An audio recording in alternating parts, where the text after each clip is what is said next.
A dokonca som hrala aj v... Co to bolo? Tiež z povstania to bolo. Vlastne zo slovenského povstania. Jak sa to volá? Povstalecká história. Mám to stiahnuté celé kompletné. Tam ja sa na tom bicykle, ťa ten chalanisko vezie vyslovene, hej, sa sem padla, hej. Nemci idú. No, tam to bolo. S kočikom som utekala do baráku. Ale vieš, ti poviem pravdu, tam si bola nadabovaná, alebo mala si svoj vlastný hlas? Tam som mala 16 rokov. Ja to vieš, ti poviem, ja som na toto strašne naštvaný, že to takto ako lebo špeciálne, to niekto mi tam hovoril jedno, že... A to bol môj posledný film, čo som vlastne natočila. Ale mal si ďalšie ponuky určite, vieš, to je práve to, ale potom či... Boli, len ich mamička odmietala. Asi možno vedela prečo, možno to tak ozaj vedela, áno, vedela prečo a chvála Bohu. Ja som rada. Ale vieš, čo je škoda, ja ti poviem jednu vec. Teraz si poviem úprimne jedno, čo si o tom myslím. Ty si veľmi charizmatické dievča. Neviem, ako to je, tvoje oči sa nezaprú, to je jedna vec. Ty máš proste tu, ja ti poviem jednu vec, ja keď som videl príklad ten druhý tvoj vstup, čo sa týka... Moment. No, máme tu zvučku.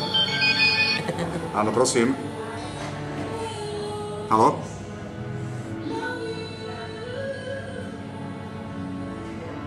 No viete čo, momentálne mám jednanie, takže neviem vám povedať, či môžem hovoriť. Skúste sa mi ozvať o takú nejaké 2 hodinky, ak vás môžem poprosiť. Išlo by to, lebo mám jednanie.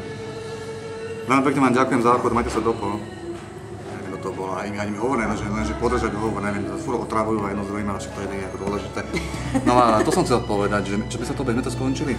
Ja som povedal jednu vec, že keď si začala točiť tam ten film od Ludovita Filana, režiséra to Frajeri a frajerky, ja ti poviem, ja som to nastrihal na isté vstupy, posledné isté momenty, tam s tým chalaniskom, čo si robili, vieš, akože taká prvé lásky, záľubenie a podobne, viac menej. Či to bolo na bicykli, či to bolo tej záhrade a podobne, ale keď som tie fotky zostrihal a dal na ten web v podstate, tam všetci vidia tie tvoje oči v podstate a to všetko. A hlavne toto.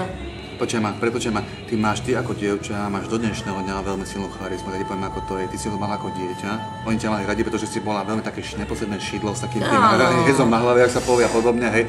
Aj bolo povedané, že keď si prečítala tú krkolovnú vetu, že postsekundárne palé galaxie fíha, takže tam bolo písané, že filmári na chvíľku stíchli, nechápali a potom že si mala zahrať, že robota, či to vieš alebo nevieš, a nakoniec, že si stratila bábiku, si pamätám, to je všetko. No až tu to skončilo tým, že ti potom neskôr však oznámili, že ťa berú vlastne toho filmu svojím spôsobom. Tak. Hej, a pak to šlo už na guru rovno, že asi tak. No asi tak nejak.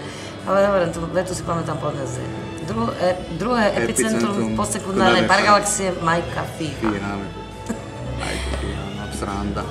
Takže vidíte, že ľudia vidíte, stretnúť Zuzanu Pravňansku naživo je pre mňa osobne neskutočný zážitok. Beriem to ako nádherný vianočný darček, aby som vám úplne povedal. Je to veľmi príjemný človek a čo som veľmi prekvapený, to som nechápal, to poviem na rovinu, že na fotkách Zuzana vyzerá podstatne staršie a tu by som jej povedal maximálne tak, nebudem 3 bodky, nebudem sa vyjadrovať. Poviem to úplne na rovinu, vyzerá mlado, je to malé, živé dievča, v podstate dá sa povedať, príjemné, energické, dynamické a má môj veľký obdiv po mnohých stránkach, asi tak nie. V podstate, a hovorím, a pokiaľ sa bude dať, či to budem ja, či to bude Tonto Pátek, ktorý je momentálne za kamerou, či to bude Miro Procházka a mnohí ďalší obrovskí fanúšikovia, veľkí kamaráti vyslovene, poťahneme, ten fenomén spada z oblakov, my to skriesime vyslovene, o tom potom budeme to ťahať dovtedy, pokiaľ sa to jednoducho bude dať. Jednoducho chceme, aby ten seriál nikdy, ak sa povie, nepadol pod pokličku a naopak, by som si veľmi prijal, aby nás bolo viac a viac a viac a viac. Čiže nie len to číslo, čo je na Face, že je tam nejaký číslo 530. Ja verím, že seriál milujú tisíce ľudí.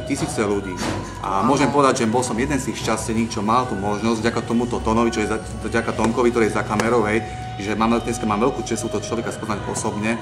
Od roku 78 som o tom snímal ako každý malé decko, lebo proste svojím spôsobom Zuzana bola, dá sa povedať, že taký nejaký vzor pre dievčatá, či sa týka toho strihu alebo čokoľvek, proste úplne iného, hej. Hovorím o tom, nechcem sa už tomu, už nebudem chcieť nejakým spôsobom ďalšie to nejako rozvíjať. Ja osobne z toho mám tak niečo, že nemáte predstavu, aké to je stretnúť človeka, ktorý vám vlastne sa vám postaral o nádherné detstvo, ktorého vlastne sledujete vývoj jeho filmov, dá sa povedať na filmovú kartografiu v podstate ako do dnešného dňa, a nikdy by sa nebolo napadlo, že práve dneska a v tento deň budem mať tú šancu, alebo tú možnosť, Zuzanu spoznať osobne a ja osobne úplne poviem, som z toho nesmierne milo prekvapený. Poviem, ako to je. Je to pre mňa neskutočne veľký zážitok, aj to, aká osobne v skutočnosti je. A čo je zaujímavé, že to nakrúcala to, ako koľko si mala v tých rokov? 8. Mala 8 rokov, aby si neverili, čo všetko si to dievča pamätá z nakrúcania o trikoch a podobne. A úprimne vám poviem, to, čo som si myslel do dnešného dňa, ako sa veci nakrúcali svojím spôsobom aj triky, tak sme sa mnoho mýlili. A keď mi to dneska Zuzka všetko objasnila, ako bolo to s lietaním, ako to bolo pri prvom súpe, keď išla poza kríky na tej drezine, tak to je no. Čiže trošku sme sa k tomu priblížili, ale my to Môžem ťa prerušiť? Samozrejme, sa ti páči. Ľudia, tešte sa na jar. Dobre?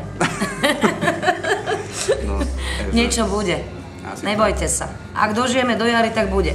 My sa so Zuzkou rozhodli, tuto aj s Tónom, že pokiaľ, že v podstate keď dožijeme, tak sa stretneme všetci niekedy po tej zime, sa trošku oteplí, keď bude trávnik v lome, pekne, a všetci sa tam stretneme a urobíme jeden fantastický, fenomenálny, hodinový dokument o tom, čo všetko si Zuzka pamätá. Ja by som bola rada, keby tam došli aj druhí ľudia, ďalší fanúšikovia. Presne, tak uvidíme. Všetko sa môžeme sa ja môžem v podstate dám vedieť dopredu nejaké 2 mesiace, sa nejako sklebíme, zoberieme viacero aut, prečo nie, v podstate. Môžeme si spraviť žúrku. Presne tak, áno, v podstate akože prečo nie. A ja mám rada také. A hovorím, a Zuzka nám porozpráva, ako sa veci mali. Ja osobne by som tam videl rada aj Langla, poviem to úplne na rovinu. Rád by som videl aj Suchánka, rád by som videl Karla Poláka mladšieho, Romana Kodrnú, Sláva a podobne, Malú Katku a podobne. No, Svetlánku Majbovú vyslovene, no, asi tak, takže v podstate, a trošku čo ma trápi, máme ešte taký jeden veľký sen, stretnúť aspoň jedného jediného človeka, ktorý sa priamo podiela na nakrúcaní tohto seriálu. Čiže niekoho do filmového štábu Radima Frčka, asi tak neviem. Takže uvidíme, ako sa veci budú vyvíjať. Už to či sa to podarí, tak nejak, presne. No. By som bola rada aj ja, keby sa podarilo. Presne tak, lebo chcel by proste, je to naše detstvo, ja hovorím, že ja som možno jeden z tých šťastných, čo tu možno zostali, hej. A by som to doprial asi každému človeku, že ten seriál ako miluje, aj druhým ako, hej. Takže v podstate pre mňa osobne fenomenálny zážitok, čo sa týka dnešného dňa. Za čo sa chcem veľmi pekne v prvom rade poďakovať, hej, Tonikovi Pátkovi, ktorý to celé teraz momentálne sníma, je za kamerou, je to úžasný človek, spraví v podstate. Požičaj mi na chvíľočku tú kameru, nech ťa ukážem. Asi tak nejak, no. Tak, natočíme si naše, ale neupravuj sa, dobre vyzeráš. No. To je náš Toník Pátek. Toník Pátek, veľký fanúšik, hej. Náš najväčší fanda, ktorý teda robí vlastne toto všetko. Konec. Žiadny konec, dobre. Dobre, pohode.